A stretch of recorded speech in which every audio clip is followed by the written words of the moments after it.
যেটাই করেন না কেন মনে রাখবেন কুল্লু নাফসিন যায়িকাতুল মউত, কবরে সবাইকে যেতে হবে।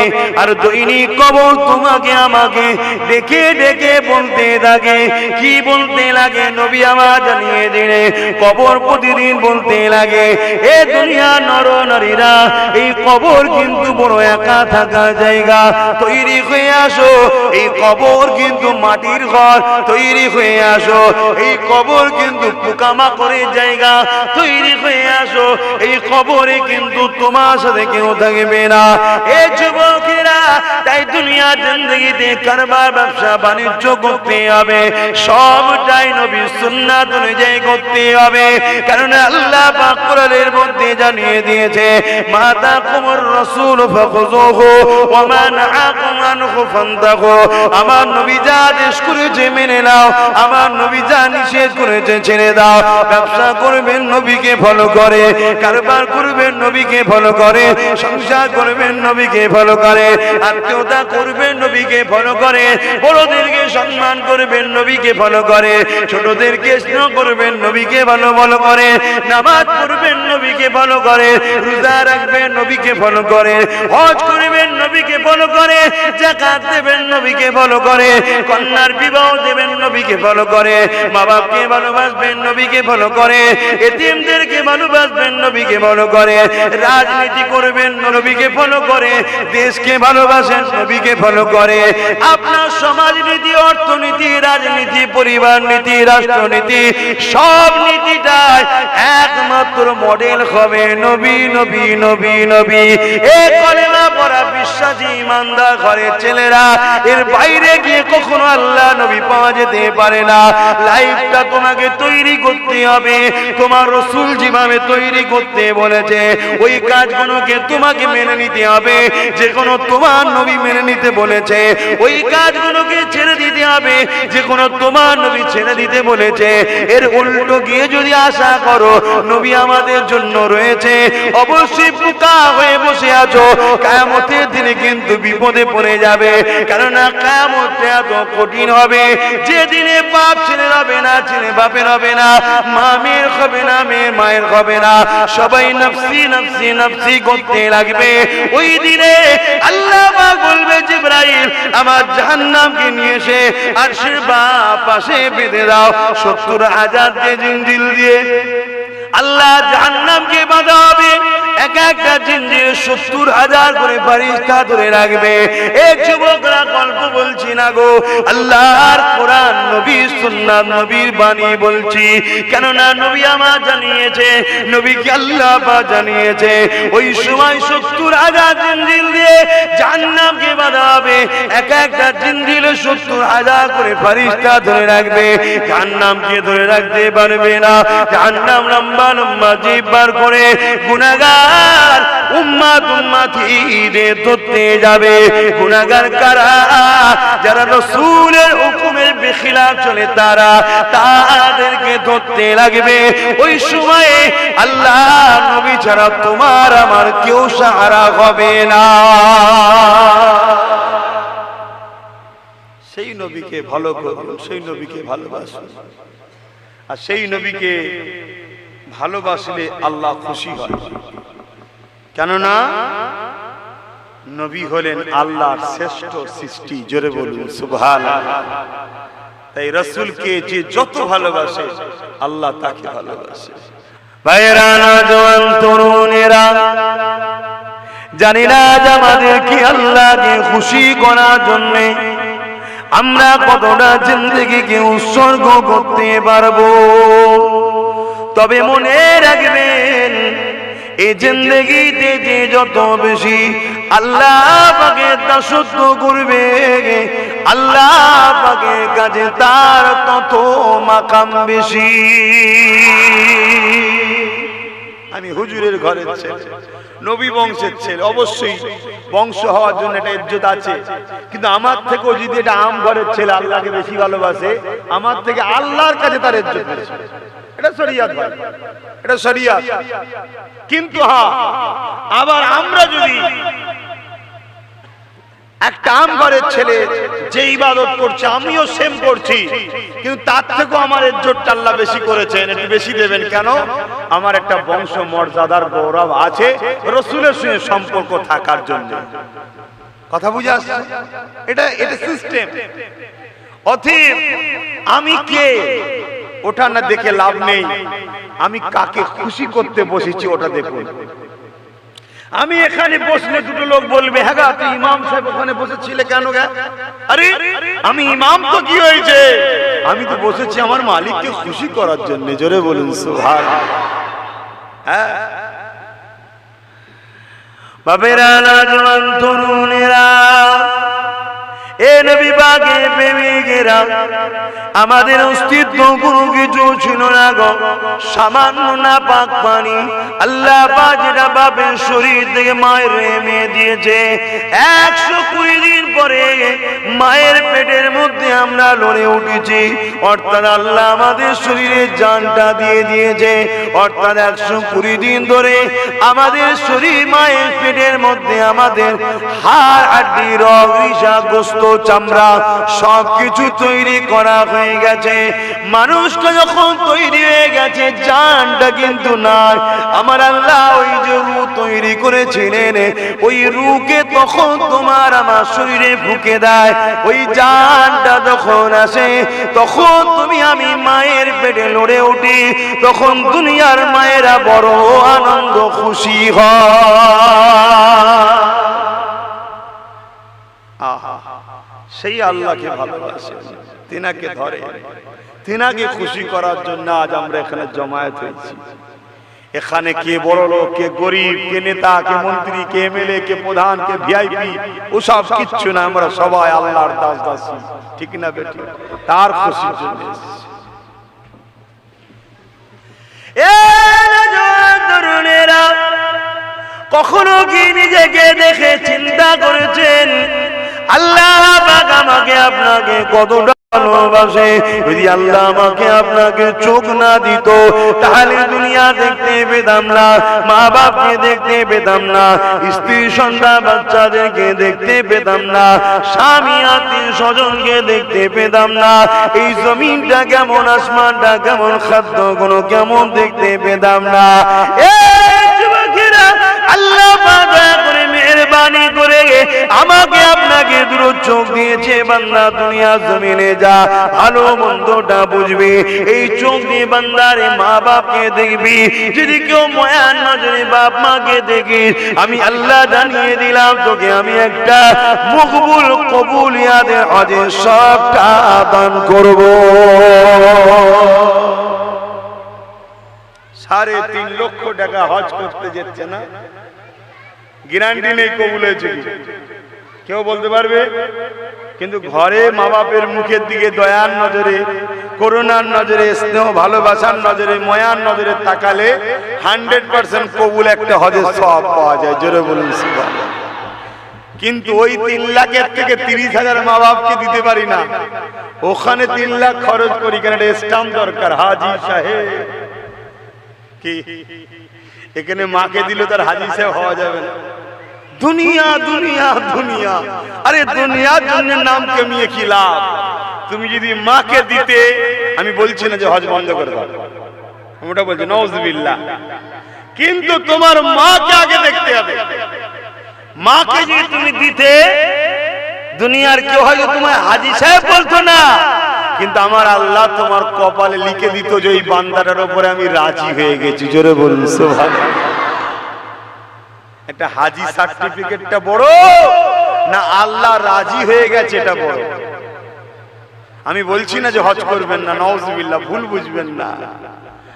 আমি ওই সকল মানুষকে বলছি যারা মা বাপকে দিতে কিন্তু বোধ করে, অথচ 3.5 খরচ করে হজ করতে যায়। মা বাপকেও দেয়, আল্লাহ আরো দিয়েছে, হজও করছে, আলহামদুলিল্লাহ, এটা ডবল জিনিস পেল। আল্লাহ রাজিও হয়েছে, হাজিও হয়েছে। জোরে বলুন সুবহানাল্লাহ। এটা আরো বড় বড় যার মানুষ। জি, একটা আম মানুষের নামাজ, একটা আলেমের নামাজ। আম মানুষ নামাজ পড়েছে নেকি, আলেম নামাজ পড়েছে নামাজের সব, কিন্তু আলেম হওয়ার জন্য একটা দরজা বেশি না কম। ঠিক তেমন একটা ছেলে মা বাপকে ভালোবাসে কিন্তু হজ করতে পারে না, ও শুধু মা বাপের খাদেম, আল্লাহ তার উপরে রাজি। আর একজন মা বাপকে ভালোবাসে, হজও করেছে, এর দুটো দরজা পেয়েছে। জোরে বলুন সুবহানাল্লাহ। কিন্তু মা বাপ ছেড়ে দিয়ে আজকে অনেক হচ্ছে না, হয়নি এরকম? বাপ রে বাপ, এক বাড়িতে বা এক পেটের মধ্যে 3টে 4টে 5টার জায়গা হলো, আর একটা বাড়ির মধ্যে 2টোর জায়গা হচ্ছে না। এগুলো বাপ মাকেও একটুখানি মেনে নিতে হবে, আমাদেরও কিছু কর্মে ত্রুটি হচ্ছে। ওটা একটাই রাস্তা, আমরাও নবীকে ছেড়ে দিয়েছি, আমাদের বাচ্চাগুলোকে নবী চিনাতে পারেনি। তাই তো আমাদের ছেলেরা রাত 2টোয় পটাকা ফুটায়। কি হয়েছে রে বাবা? বলছে আমার দল জিতে গেছে। তোর দল কোনটা? বলছে ব্রাজিল, আর্জেন্টিনা। ওহো, তাই নাকি? অথচ যারা সারা জীবন আমার ইসলামকে মিটাবার জন্য ষড়যন্ত্র করছে, ওগুলো হচ্ছে আমাদের দল। লাও, তাদের জন্য রাত 2টোর সময় জেগে পটাকা বাজাচ্ছে, আর আমার আল্লাহর জন্য রাত 4টেই উঠে একবার দূরে গান নামাজটা পড়তে পারছে না। কেন? আমরা শিখাতে পারিনি যে এটা আমাদের দল, আমরা শিখিয়েছি ওইটা আমাদের দল। কি গো, অসুবিধা হচ্ছে? যুবকরা মনে কষ্ট পেচ্ছ? বোঝো আমার সোনার ভাই যুবকরা, এই জিন্দেগি খুব সামান্য, কোনো গ্যারান্টি নেই। আমার আজকেই হয়তো শেষ, কাল সূর্য নাও দেখতে পারি, কোনো গ্যারান্টি তোমাদেরও নেই। ঈশার পরে খাওয়াটা হবে কি তাও কোনো গ্যারান্টি নেই, ঠিক না বেটি? এই সামান্য জিন্দেগিটা যিনি দিয়েছেন এমনি এমনি দেয়নি, কিছু একটা উদ্দেশ্যে দিয়েছে। এই উদ্দেশ্যটাকে পালন করো। আল্লাহ আপনাকে আমাকে জিন্দেগি দিয়েছে, 2টো চোখ দিয়েছে, হাত দিয়েছে, এমনি দেয়নি। বান্দারের চোখ দিয়ে মা বাপকে দেখবি, বান্দারের চোখ দিয়ে আমার কুদরত দুনিয়াকে দেখবি, এ বান্দার চোখ দিয়ে নিয়ে সন্তানদেরকে দেখবি, স্ত্রী স্বামীকে দেখবি। বান্দা বান্দিরে এই চোখ দিয়ে বেশি বেশি করে আমি আল্লাহ আমার কালামুল্লাহ কোরআন শরীফকে বেশি বেশি করে দেখবি। আজকে এতগুলো তো যুবক বসে আছে, বলো কতগুলো যুবক আছো যে 1 মাসের মধ্যে একবার হলেও কোরআন শরীফ পড়েছো? যুবকরা হাত তুলবে, মুরব্বীরা না। যারা যারা পড়েছো হাত তোলো, যে 1 মাসের মধ্যে পড়িছি আমি কোরআন শরীফ, 1টা 2টো। যারা পড়েছো তুলবে, যারা পড়োনি একদম তুলবে না, তাহলে মুনাফিকি হয়ে যাবে। 1 2, এটা জাহিরি ইবাদত, লজ্জা নেই। এটা গোপনের ইবাদত না যে কোরআন পড়লে জানানো যাবে না, না, এটা জাহিরি ইবাদত, বলা জায়েজ আছে। 1 2 3 4 5 6 7 8 9 10, এই কয়েক, দেখুন 1 মাস। আচ্ছা 2 মাসের মধ্যে কারা কারা কোরআন শরীফ পড়েছেন?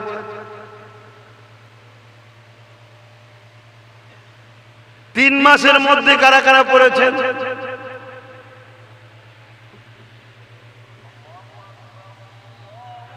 অথচ হযরত মুসা আলাইহিস সালাম, এ যুবকরা শোনো মন দিয়ে, আল্লাহ পাক তোমাকে আমাকে ছাড় দিয়েছে, ছেড়ে কিন্তু দেয়নি। মনে রাখবে, ভালোই তো রয়েছি, কিছুই তো ক্ষতি হচ্ছে না, ভুল তোমার হচ্ছে, কারণ আল্লাহ পাক ছাড় দিয়েছে, ছেড়ে কিন্তু দেয়নি। একদিন তোমাকে ডাকবে, সুম্মানু ফিকা উখরা ফাইযা হুম কিয়ামুন ইয়ানজিরুন, আবার সিংহায় ফু দেওয়া হবে, যেমন নাগল দিলে আলু ওঠে জমিন থেকে, তুমি আমি মাটি থেকে উঠতে থাকবো। ওই দিনটা হবে বিচারের দিন, ময়দানে মাশর। ওই দিনে কে পীর সাহেব, কে নামাজি, কে হাজি, কে কুতুব, কে আবদাল, সবাইকে দাঁড়াতে হবে। আদম নবী থেকে নিয়ে পৃথিবীর শেষ মানুষ পর্যন্ত সবাই দাঁড়িয়ে দাঁড়িয়ে নফসি নফসি করতে লাগবে।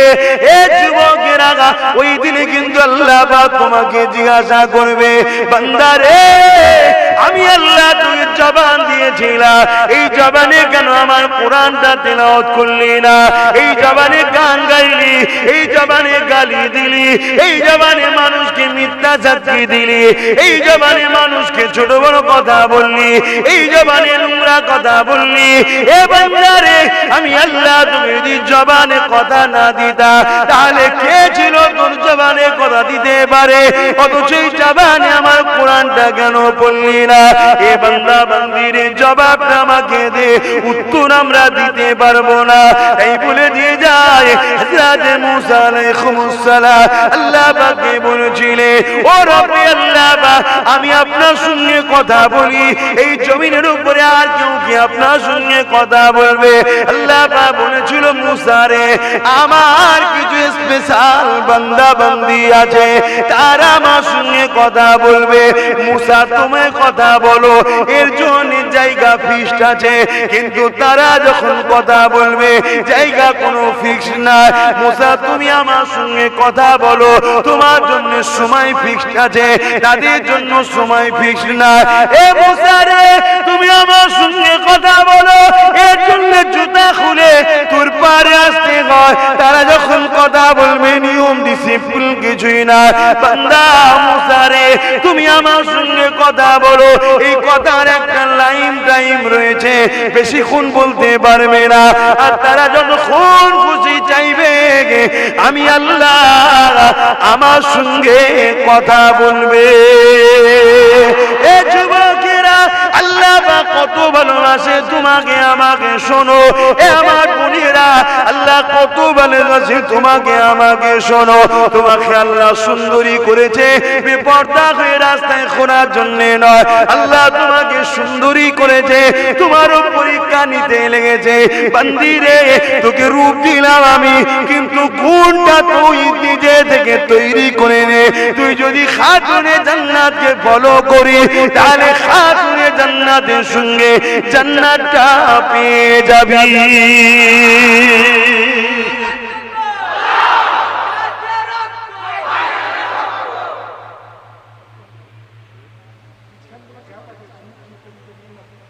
আমি বলেছি একবার, একটু চেপে চেপে দেখেন না, সরে সরে আসে, লোক জায়গা পাচ্ছে না, সরে সরে আসে। আজের বীজখানে অন্যদিকে গেলে আজের সব এমনি। ভাই আমার ব্রেন খুব চঞ্চল, নানা রকম টেনশন, নানা রকম কাজ। আমারও একটা জিন্দেগি আছে, আমিও পারি আপনাদের মতো জিন্দেগি কাটাতে। নিজের বউ বিবি বাচ্চা মা বাপ ছাড়া আর কিছু বুঝবো না, অনেক আরামে জিন্দেগি হবে। কিন্তু আমি তা করি না তো, আমি দুনিয়ার বোঝা মাথায় নিয়ে বসে আছি। নানান সমস্যা সমাধান করার চেষ্টা করছি। বিশেষ করে এই বাচ্চা ছেলে মেয়েগুলোর ভবিষ্যৎ কি করে বড় হবে, কি করে এরা মাথা তুলে ইজ্জতে রুটি খাবে, কি করে এরা মাথা তুলে নিজের ধর্মকে স্বাধীনভাবে মানতে পারবে, এর জন্য অনেক চেষ্টা করছি। এর জন্য মাথা সবসময় চঞ্চল, সব সময় চারিদিকে ব্রেন ছুটছে, এক জায়গায় ধরে রাখতে পারছি না ব্রেনকে।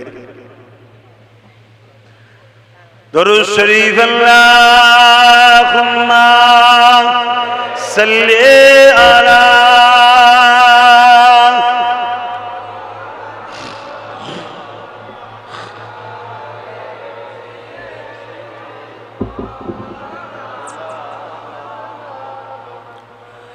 তুমি শরীকহীন, তুমি মহান, বিশ্বে মালি তুমি দয়াবান। তুমি শরীকহীন, তুমি মহান, বিশ্বে মালি তুমি দয়াবান। এখনো গফার তুমি, এখনো সাতার, হাসরের দিনে তুমি হইবে কাহার। এখনো আল্লাহ গফফার, এখনো আল্লাহ সত্তার। ভুল করলে চাও মাফ করবে, হাসরের দিন কিন্তু বিচারের দিন হবে কাকা। নবীরা পর্যন্ত নফসি নফসি করবে, তুমি আমি তো কোথাকারের কে? আমি আমার কথাও বলছি, নবীরা পর্যন্ত নফসি নফসি করবে, তুমি আমি তো কোথাকারের কে? তবে হ্যাঁ, যদি প্রকৃত নবীরা আশিক হও, কোনো টেনশন নাই, নিশ্চিন্তাই থাকো, জান্নাতি হয়ে গেছো। জোরে বলুন সুবহানাল্লাহ। কোনো টেনশন নাই। কিন্তু প্রকৃত আশিক হতে পেরেছি তো? প্রকৃত আশিক কাকে বলে?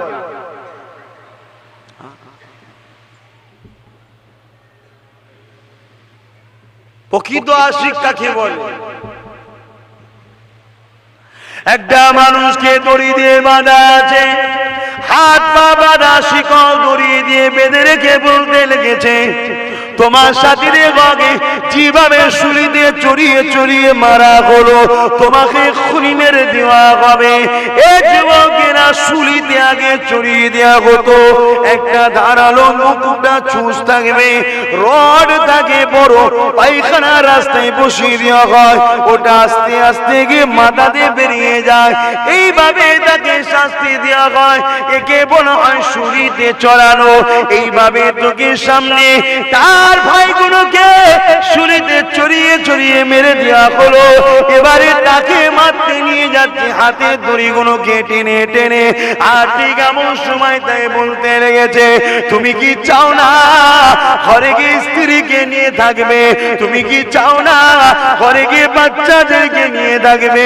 তুমি কি চাও না তুমি তোমার জিন্দগিটাকে ফিরে পাবে? তাহলে একটা ছোট্ট কাজ করে দাও, তাহলে তোমাকে আমরা আজাদ করে দেবো। কি কাজ করতে হবে? শুধু তুমি তোমার জায়গাতে মুহাম্মদকে বুঝিয়ে বাজিয়ে নিয়ে আসো, তোমার মুহাম্মদকে শুলিতে চাপাবো, নাউজুবিল্লাহ, তার বিনিময়ে তোমাকে ছেড়ে দেবো। ওই সময় যুবকটা চোখ ভরা পানি নিয়ে বলছে, শোনো জালিম, একবার নয় 1000 যদি আল্লাহ জান দেয়, প্রতিটা জান শুলিতে দিয়া পছন্দ করি, কিন্তু আমার মোস্তফার পায়ে কাঁটা ফুটে যাওয়া পছন্দ করি না। প্রেম, প্রেম। আমরা একটা কাজ ছেড়ে নবীর মাহফিলে যেতে পারি না, আমরা একটা চেয়ার ছেড়ে নবীর মাহফিলে বসতে পারি না, আমরা একটা নিজের সাথে করে নিয়ে কিছু নেই, জায়গা নেই, তো কি হয়েছে, চল এখানেই বসে যায়। যদি বলা হতো 500 টাকা দেবে যারা লাইনে বসবে, এক্ষুনি তো কাদা টাদা দেখতো না, বসে বসতে 500-র জন্য। এই কথা ভুল হচ্ছে না? তাহলে আমরা কিসের আশিক? আমার তো মাথায় ঢোকে না। মাঝে মাঝে ভাবি যে খোদা, আশা তো করে আছি, তোমায় নবীকে ভালোবাসি, জান্নাত যাবো, ফসকে যাবে না তো? কেন আমরা তো সেই আশিক হতে পারিনি, আমরা তো সেই আশিক হতে পারিনি। এক মহিলাকে ধরেছে মক্কার বাজারে, লোক ভর্তি, মহিলাকে দাঁড় করিয়েছে, আবু জেহেল, এই দাঁড়া, শুনলাম তুমি নাকি মুহাম্মাদের দলে চলে গেছো, আমাদের দল ছেড়ে দিয়ে। বলছে হ্যাঁ। কেন? মুহাম্মদ সত্যের পক্ষে, ন্যায়ের পক্ষে, ইনসাফের পক্ষে, ইনসানিয়তের পক্ষে, কল্যাণের পক্ষে, মানবতার পক্ষে, আমার স্রষ্টার পক্ষ থেকে তিনি মেসেঞ্জার হয়ে এসেছে, তাই তিনাকে মেনে নেওয়াটা এটা আমার দায়িত্ব, আমি মেনে নিয়েছি। বলুন সুবহানাল্লাহ। আবু জেহেল বলছে, জানো তুমি কি বলছো, তোমার কি শাস্তি হতে পারে? কি শাস্তি হবে? তুমি যত জোরই আমার উপরে চালাও না কেন, মুহাম্মদ রাসূলকে যে জায়গা দিয়ে দিয়েছি, ওই জায়গা থেকে তুমি আর জীবনে বার করতে পারবে না। জোরে বলুন সুবহানাল্লাহ। আল্লাহ যে বলেছিলেন, বান্দা পরীক্ষা নেব, ঘন্টা বেজে গেলে আর সময় পাবি না, এই পরীক্ষা তিনাদের নিয়েছে, আমাদেরও নিবে। আমাদের পরীক্ষা একটু ছোট ছোট। কি পরীক্ষা? ঘর থেকে উঠে মাহফিলে একটু বসা। কি পরীক্ষা?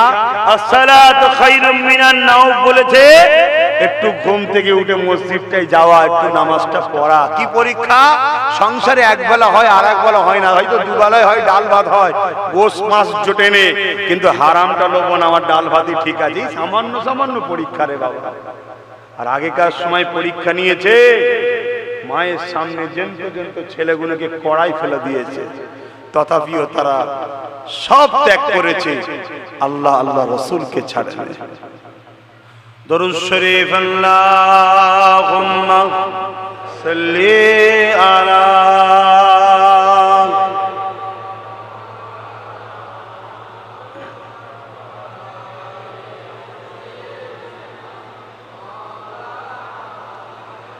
কেমন করে ডাকবো তোমায়,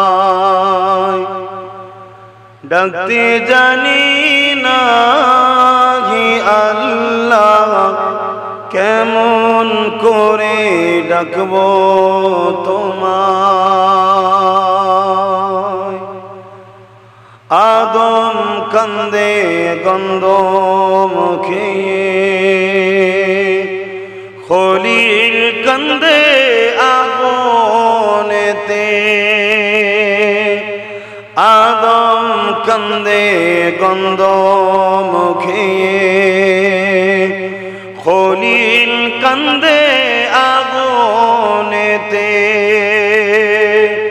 কান্দে হাজেরা হে আল্লাহ, কেমন করে ডাকবো তোমায়, ডাকতে জানি না হে আল্লাহ, কেমন করে ডাকবো তোমায়।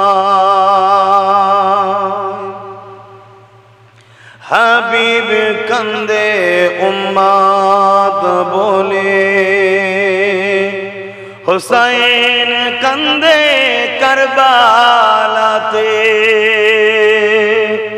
হাবিব কান্দে উম্মত বলে, হুসাইন কান্দে কারবালাতে, কান্দে ফাতেমা হে আল্লাহ, কেমন করে ডাকবো তোমায়, ডাকতে জানি না হে আল্লাহ, কেমন করে ডাকবো তোমায়। ভয় করুন আল্লাহকে। রসুলের কলিজার টুকরো, যার জন্য কায়নাত আল্লাহ করেছে, ফাতেমা হুজুরের সংসারে এমনও দিন গেছে কয়েক সপ্তাহ খাওয়া হতো না। আল্লাহ পরীক্ষা নিয়েছে। আর আজ আমাদের খাবার এত আল্লাহ দিয়েছে, খেয়ে শেষ করতে পারছি না, ভয় হয়। আল্লাহ আমাদের উপরে নারাজ নয় তো, তাই এততে দিচ্ছে যে দুনিয়ায় লেলে তোরা আখেরাতে পাবি, এমন তো নয়। যারা গরিব তারা কত খুশনসিব, যদি তারা ইমানদার হয়। কিয়ামতের দিন গরিবদের ঘরে আল্লাহ ফেরেশতারা বলবে চলো হিসাব দেবে, চলো। গরিবরা বলবে আবার হিসাব কিসের, কিসের হিসাব দেবো? আল্লাহ তো দুনিয়ায় দেয়নি কিছু, তো হিসাব আবার কিসের? আল্লাহ পাক কদরত দিয়েছে বলে, ফেরেশতা সাদদাকতা, ওরা সত্যই বলছে, যা 70 বছর গরিব ছিল, আজকে ধনীদের থেকে 500 বছর আগে জান্নাতে যা। জোরে বলুন সুবহানাল্লাহ। আবার যদি ধনী করেছে আল্লাহ, উসমান গনি যদি হতে পারে, মানে ওনাকে অনুসরণ, তাহলে কামিয়াবি আছে। এত দিয়েছে আল্লাহ, এত দিয়েছে, শুধু লোককে দিয়ে দিয়েছে, শুধু লোককে দিয়ে দিয়েছে, তাও শেষ হয়নি, তাও শেষ হয়নি। একদিন খরা দেখা দিয়েছিল বিশাল এলাকাতে। উসমান গনি কয়েক গ্রাম জুড়ে মাল জড়ো করেছে, বিঘে নয়, গ্রাম জুড়ে মাল জোগাড় করেছে, বিদেশ থেকে সব নিয়ে এসেছে। ইহুদিরা দেখছে যে উসমানের থেকে মালটা আমরা বেশি দামে কিনে নিই, কেন খরা আরো বাড়বে, তখন আমরা ডবলে বিক্রি করব, ডবলে বিক্রি। দেশে উসমান গনিকে দাম দিচ্ছে, উসমান তোমার মালটাকে আমরা 10% বেশি দিচ্ছি। বুঝাবার জন্য বলছি 100 টাকার মাল 110 টাকা, না হবে না। 50% 100 টাকার মাল 150 টাকা, হবে না। 100 টাকার মাল 200 টাকা, ডবল বলবো, 100% বেশি, না হবে না। 100 টাকার মাল 300 টাকা, হবে না। ইহুদিনও রেগে যে বলছে, উসমান তুমি যদি আমাদের ছাড়া অন্য কাউকে মাল বিক্রি করো 300 টাকার কমে, তাহলে কিন্তু ঝগড়া হবে। তোমরা আমাদের ঘরে দেবে না, অন্য কাউকে দেবে তো? 300 টাকার কমে যদি বিক্রি করো, দেখি এর বেশি যদি কেউ দেয় তাহলে দেবে। কেন উসমান গনি বলছে আরো লাগবে। তো উসমান গনি বলছে কালকে ফজরের নামাজের পর মদিনা নববী শরীফে আসবে, আমি কাকে কত টাকায় মালটা বিক্রি করলাম ওখানে ঘোষণা দেওয়া হবে। কুরবান যাক, তাদের জিন্দেগি কত সুন্দর। আমরা পারলাম না তাদের মতো অনুসরণ করতে। আল্লাহ আমাদেরকে হিদায়াত করুক, বলুন আমিন। পরের দিন ফজরের নামাজ হয়েছে, রসুলের কাছে দাঁড়িয়ে উসমান গনি নববী শরীফে ইজাজত চাইছেন। হুজুর যদি একটু ইজাজত দেন কিছু বলবো। বলো উসমান। হুজুর পুরো মদিনায় খরা দেখা দিয়েছে, মানুষ ক্ষুধার্ত, খেতে পাচ্ছে না, বড় বাচ্চারা, মায়েরা, বাপেরা, বুড়োরা, কমজোর সব কষ্ট পাচ্ছে। আল্লাহ নবী বলছেন হ্যাঁ বাবা বড় কষ্ট পাচ্ছে। হুজুর আমি অমুক এলাকায় কয়েক গ্রাম জুড়ে এত বিশাল এলাকায় মাল জোগাড় করেছি, মানুষের নিত্য প্রয়োজনীয় মাল। হুজুর আপনি ঘোষণা দিয়ে দেন, যার যেমন করে খুশি যতটা প্রয়োজন ওখান থেকে মালগুলো নিয়ে যাক। ও সব মাল বান্দার মালিক আল্লাহর মাল, আল্লাহর পক্ষ থেকে নিয়ে যাবে। জোরে বলুন সুবহানাল্লাহ। ইহুদিরা অবাক হয়ে গেছে, হে উসমান তুমি কি করলে, এত বড় লোক? উসমান গনি বলছেন না, আমি 700 টাকায়, বুঝাবার জন্য বলছি, 700 গুণ, 70 থেকে 700 গুণ আল্লাহ বেশি দেয় বরকত। 700 গুণ বেশিতে এই মালগুলো আমার আল্লাহর কাছে বিক্রি করেছে, এর বিনিময়টা পরকালে লব। জোরে বলুন সুবহানাল্লাহ। আর আমরা সব যতটুকু আল্লাহ দিয়েছে এ থেকেও যদি কিছুটা দিয়ে দিই পরকালে কাজে লাগবে। আর যাদেরকে আল্লাহ রোজ আনা রোজ খাওয়া, ও তো যদি আলহামদুলিল্লাহ বলো, আল্লাহ পরকালে আর হিসাব দিতে লাগবে না। কথা বুঝছেন না, বোঝেন না? কিন্তু আমরা আল্লাহ আমাদেরকে কত ভালোবাসে আমরা ভুলে যাচ্ছি। আল্লাহ নবীর বিবি ফাতেমা হুজুর একদিনের কথা, কয়েক সপ্তাহ খাওয়া হয়নি। হযরত আলী ফাতেমা জাহরাকে বলেছিলেন, ও হযরত ফাতেমা একটুখানি আপনার আব্বা জানের কাছে যাচ্ছি, কারণ আল্লাহ নবীকে অনেকে নজরানা দেয়, তোফা দেয়, ও থেকে যদি কিছু পাই নিয়ে আসবো, তাহলে আমাদের সংসারে যে কয়েকদিন খাওয়া হয়নি এই কষ্টগুলো আপনি পাচ্ছেন, বাচ্চারা পাচ্ছে, এ থেকে আল্লাহ পাকের দয়াতে আমরা মুক্তি পেয়ে যাব। এ যুবকেরা, তরুণেরা, হযরত আলী কারামাল্লাহু ওয়াজহু চলে গেলে, আল্লাহ নবীর দরবারে পৌঁছে গেলে, অনেকে এসে অনেক নজরানা দেয়, কিন্তু আল্লাহ নবী আলীকে কেউ দিচ্ছে না। কিছুক্ষণ যাওয়ার পরে হুজুর আমার ঘরে ফিরে আসলে মনটা বড় মরা করে হযরত ফাতেমা হুজুরকে সালাম দিলে। হযরত ফাতেমা হুজুর সালামের জবাবটা দিয়ে বললে, আমার প্রাণের স্বামী, মনটা আপনার মরা কেন? কেন এত মনটা মরা? হযরত আলী বলেছিলেন, আপনার আব্বার কাছে গিয়েছিলাম, হয়তো কিছু নজরানা নিয়ে আসবো, কিছু পেলাম না বাচ্চাদের মুখে, তোমার মুখে কি ওসিলা হব, এই জন্য মনটা বড় মরা।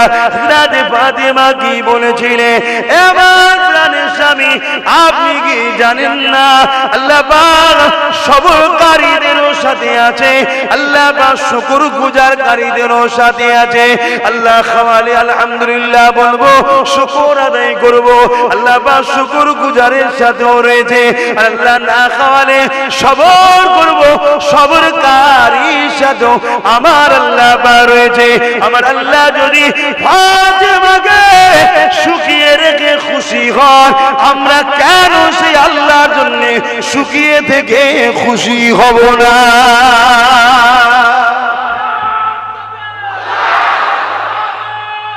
আল্লাহ কে আছে এত দয়ালু দুটো হাত দেবে? কে আছে এত দয়ালু দুটো পা দেবে? এত কিছু দিল, কোটি কোটি টাকার সম্পদ, কি কোটি কোটি টাকার সম্পদ না? দুটো চোখের দাম, দুটো হাতের দাম, দুটো পায়ের দাম দেখুন না। কোটি কোটি টাকা সম্পদ আল্লাহ ফ্রিতে দিল। তিনি নাই ভালোবেসে একদিন টেস্ট করেছে আমায়, আপনাকে একটু পরীক্ষা করেছে। নাই ফাতেমাকে কয়েকদিন তিনি খাওয়াইনি। ফাতেমাকে যদি তিনি না খাইয়ে পরীক্ষা নিয়ে যদি খুশি হন, তাহলে আমরা কেন পারবো না সেই আল্লাহর জন্য না খেয়ে থেকে খুশি হতে? বলুন সুবহানাল্লাহ। ভাবু হযরত ফাতেমা জাহরা কি বলেছিলেন, এ আমার প্রাণের স্বামী, আমি আল্লাহ পাকের কাছে অনেক শুকরিয়া আদায় করি। এ জানেরা, আমার আম্মা জানেরা, দুদিনে দুনিয়ায় পড়ে আখিরাতকে হারিয়ে ফেলবেন না। আজকে বাড়ি বাড়ি লংবন্ধন ঢুকে গেল, আজকে বাড়ি বাড়ি সুদ ঢুকে গেল, আজকে বাড়ি বাড়ি নারী পরকীয়া শুরু হয়ে গেল, আজকে বাড়ি বাড়ি হারাম প্লান প্রকল্প শুরু হয়ে গেল। এই মা বোনেদের বলে দিয়ে যায়, খাতুনে জান্নাতকে ফলো করো, কারণ খাতুনে জান্নাত সমস্ত নারীদের সরদারিনী হবে গো।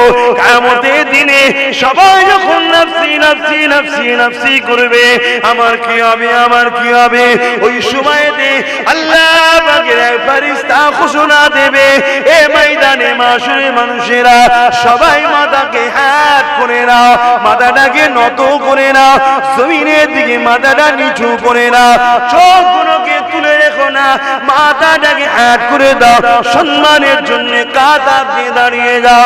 কে যাবে, কে যাবে? এই সময় ফেরেশতারা বলতে লাগবে, আল্লাহ পাকের প্যারি বান্দি খাতুনে জান্নাত জান্নাতে যাবে। এমনি এত সম্মান পাই, আল্লাহর পরীক্ষায় তারা কামিয়াবি হয়েছে। আর আমাদের কি হচ্ছে? পর্দা শেষ, মেয়ে ছেলে বেটা ছেলে এক জায়গায় গিয়ে ঠেলা ঠেলি করে ফ্রিতে কিছু পেলে লিবার জন্য ছুটছে ছুটছে, হুঁশি নাই যে আমি আমার আল্লাহর বিরুদ্ধে, রাসূলের বিরুদ্ধে চলে যাচ্ছি। অথচ এই দুটো পা, যে পায়ে বিরোধী করছি, পাটাও আল্লাহ দিয়েছে। কষ্ট হচ্ছে, সুখের কষ্টের সংসার, তুমি তাহাজ্জুদ করে আল্লাহর কাছে বলো না।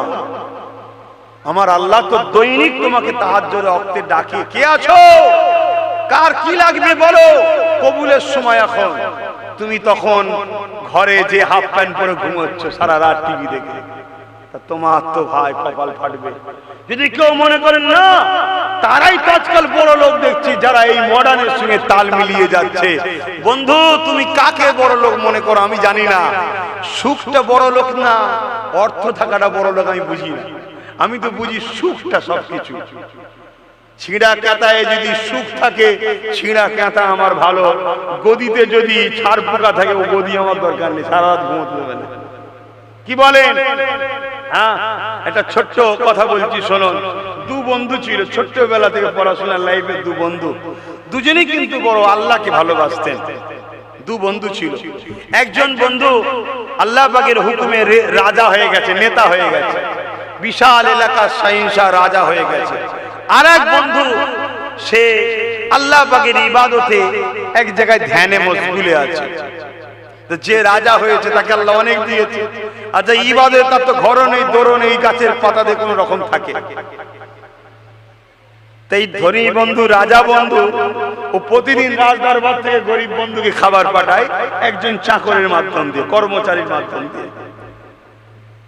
তো কর্মচারী একদিন ভাবছে, আমাকে তো রোজ রাজা হুকুম করে, ওই জায়গায় যে কষ্ট করে দিয়ে এসছে, উনি রাজ গদিতে বসে আছে আরামে, আর কত আরামের গদিতে ঘুমোয়, হ্যাঁ, গোলাপের পাপড়ি ছড়ানো থাকে, হাত থাকে, কত আরাম। এগুলো রাজা দেখারে করতে হয়, বাস্তব দুনিয়ার সাথে টালি দিয়ে চলতে দেখাতে হবে। কারণ এখন মানুষ নেই, মানবে না। এখন যদি আমার দেশের বা কোনো দেশের যদি কেউ ছিঁড়া ফাটা কাপড় পরে যদি দেশের কেউ নেতা হয়, তাকে লোক গুরুত্ব দেবে না, ঠিক না বেটি? এখন যদি আগে পিছু 10টা গাড়ি থেকে সে চোর হলো, বলবে নেতাজি জিন্দাবাদ। কি এখন এগুলো চলছে, কথা বুঝে আসছে। একটা বিচার যখন কেউ করতে বসবে, আজি ছিঁড়া ফাটা ধুলো বালি মাখা নোংরা কাপড় পরে বসে, লোক কি কেউ গুরুত্ব দেবে? রাজার একটা শান থাকবে, শানটা কতটা তার নফস ভোগ করছে ওটা আল্লাহ জানছে। কিন্তু ওই শানের মধ্যেও যদি সে আল্লাহকে ভয় করে চলে, তাহলে সে কামিয়াবি হবে। জোরে বলুন সুবহানাল্লাহ। বুঝাবার জন্য বলছি, বেশি দিন তো যেতে হবে না। এখানে অনেক ছেলে দেখেছে আমার মেজে হুজুর পীর কেবলাকে আল্লাহ তো বাদশা করেছিল, বাদশা, কথা বুঝছেন না? এখান থেকে 2-3 কিলোমিটার লাইন লেগে যেত মুসাফা করে লোক টাকা দেবে বলে, কিন্তু অনেকে দেখেছে। তারপরেও কিন্তু উনি কি টাকার দিকে তাকিয়ে থাকতো? কোথায় যেত, কে নিয়ে যেত, কারা দায়িত্বে রেখেছে, কি হতো, কোনো ধান্দাই নেই। উনি ধান্দায় আছে আমার আখিরাতটা কি হবে। জোরে বলুন সুবহানাল্লাহ। ভাইরা আমার, নিজের চোখে দেখা মানুষ যাকে পেয়েছি তার কথা বললাম।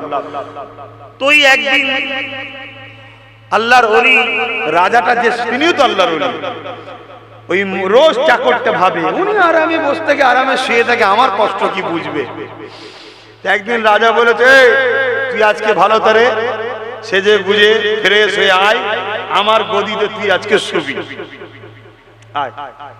ও তো খুশিতে বাগে বাগ, রাজা গদিতে শোবো।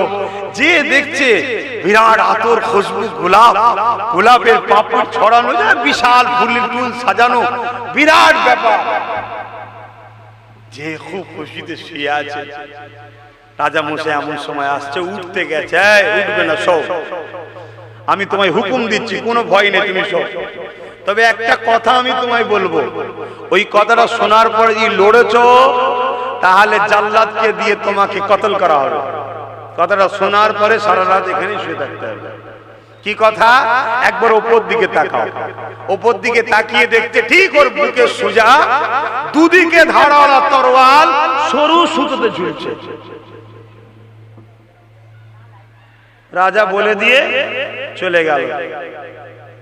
ফজর হয়েছে, সবাই উঠেছে, ও উঠেছে, নামাজ পড়তে এসেছে। রাজা মশাই নামাজ পড়েছে, জিজ্ঞেস করছে ঘুম কেমন হলো? বলছে রাজা মশাই আমার ছিঁড়া কাটা ঠিক ছিল, সারা রাত ঘুমাতে পারি না, আল্লাহ কখন না পরে কখন না দুটুকরো হয়ে যায়, কখন না পরে কখন না দুটুকরো হয়ে যায়। রাজা বলছে শোনো, তুমি আমার গদি দেখেছো, তুমি গদিতে শুয়ে তরোয়ালটাকে জানা ভয় করেছো, ওই গদিতে বসে আল্লাহকে তার থেকে বেশি আমি ভয় করি। জোরে বলুন সুবহানাল্লাহ। অতএব ধনী হলেই যে খারাপ আমি ওটা বলছি না, তার চলনে, তার কাজ কামে, তার ভাষাতে, তার আখলাকে পাওয়া যাবে। কাউকে কখনো জুলুম করে না, পয়সার গরম দেখায় না, দেখেছিস আমায় চিনিস, দেখবি কি করতে পারি, এরকম কখনো করে না। কথা বুঝে আসছেন? জানবেন এই লাইনে আছে। আর একটু না হতে না হতে বাপ রে বাপ, ও পিক কার গায়ে ফেলের হুঁশ নাই।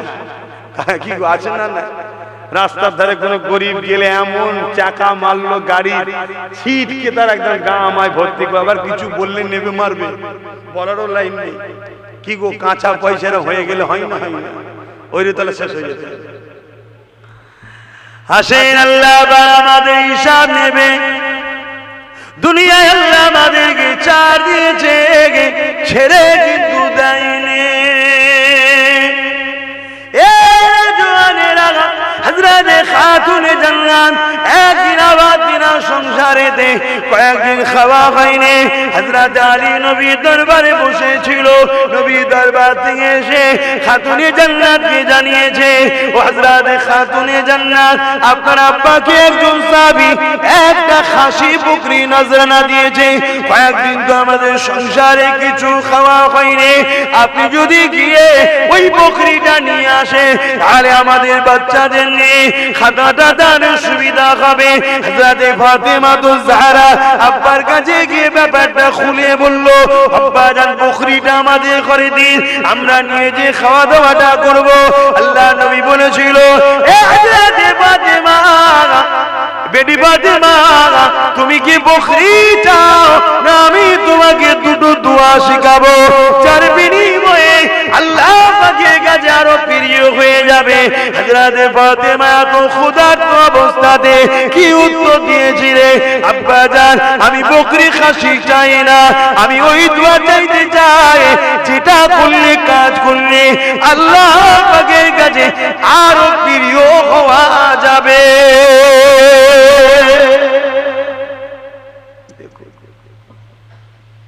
আর আমাদের সামান্য একটু কাজটা ছেড়ে দিয়ে নামাজটা পড়ে আবার নাই কাজটা করবো খনি, আমার ইনকাম করতে হবে। যদি জানতাম এরকম করে আমরা টাটা ফাটা হয়ে গেছি, রিলায়েন্স তাও জানতেন যা দুনিয়াটা মজা করে নি। ওদের যেমন সোনার পায়খানা আছে নাকি, দাওয়াতটাও আমায় দেয় না, ওরা ওদের লাইনের লোককে দাওয়াত দেয়। কথা বুঝছেন? আর ওদের দাওয়াতের আশাও আমি করি না। ভিখারির বাড়িতে পান্তা ভাত খাওয়া ভালো, তো কারো ঝাড়া পয়সায় খাওয়া ভালো না। কি বলেন? কেন কিয়ামতের দিন সাপ হয়ে কামড়াবে। কথা বুঝে আসছে? এই সব পরিস্থিতি, কিন্তু আমরা এই ত্যাগকে স্বীকার করতে পারছি না। আল্লাহ আমাদের সকলকে বুঝার তৌফিক দান করুন, আল্লাহুম্মা আমিন। কেন দুনিয়াটা চিরস্থায়ী নয়। আমরা মনে করি পৃথিবীটা বিশাল। কে বলেছে বিশাল পৃথিবী? যিনি সৃষ্টি করেছেন তিনি বলছেন প্রথম আসমানের কাছে পৃথিবীটা একটা ফুটবলের নাই। পৃথিবীর মধ্যে যেটা ফুটবল লাগেন যতটুকু, প্রথম আসমানের কাছে পৃথিবীতে একটা ছোট্ট ফুটবলের নাই। একটা ছোট্ট জিনিস, একটা বিন্দু। তাহলে আমার আল্লাহ পাকের সাতটা আসমান, কি ক্ষমতাবান তিনি। আর এই সামান্য দুনিয়া নিয়ে আমরা ভাই ভাইকে মারছি, ছেলে মাকে কষ্ট দিচ্ছি, মা কি বলেন স্ত্রী স্বামীকে কষ্ট, স্বামী স্ত্রীকে কষ্ট দিচ্ছে, নেতা গরিবকে লুটছে এই সামান্য দুনিয়ার জন্য। আচ্ছা, কিন্তু কিছুই নিয়ে আসিনি আর কিছুই নিয়ে যেতে পারবো না। যেটা নিয়ে যেতে পারবোটা কি? উসওয়াতুন হাসানা, নবীর সুন্দর আখলাক যেটা রেখে গেছে, ওটা যদি আমাদের জীবনে আনি, ওটাকেই সাথে করে নিয়ে যেতে পারবো। জোরে বলুন সুবহানাল্লাহ। আল্লাহ পাক আমাদেরকে পরীক্ষা নেবে। সাহাবা হুজুরদের পরীক্ষা নিয়েছে, পীর মাশায়েখদের পরীক্ষা নিয়েছে, ইমামদের পরীক্ষা নিয়েছে। হযরত ইমামে আযম নু'মান বিন সাবিত আবু হানিফা হুজুরকে রাজা একটা বিষয়কে জোর করে হালাল করার চেষ্টা করেছিল, যে তুই ফতোয়া দাও এটা হালাল। ইমামে আযম বলেছিলেন না, আমি ফতোয়া দিতে পারবো না, কারণ আল্লাহর আইন এটা হারাম। তার জন্য রাজা তাকে জোর করে বন্দী করেছিল। বন্দী করে জেলখানার মধ্যে তেনাকে শহীদ পর্যন্ত করে দেওয়া হয়েছে।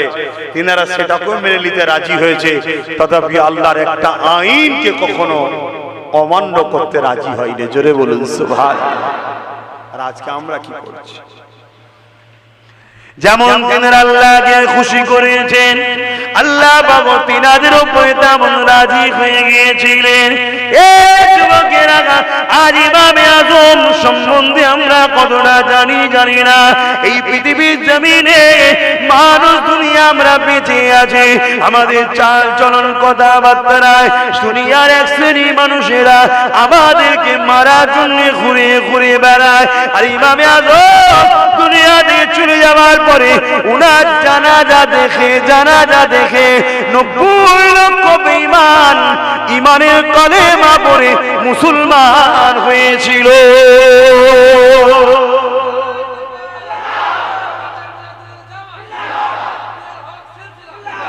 দেখুন কেমন মানুষ তিনারা। একজন মানুষ ইন্তেকালের পরে, চলে যাবার পরে তিনার জানাজা দেখে 90 লক্ষ, এই 90,000 মানুষ ইমানের কালেমা পড়েছে। ইমাম মালিক হুজুরের জানাজা দেখে 70,000 লোক ইসলাম এনেছে। তারা কেমন মানুষ ছিল?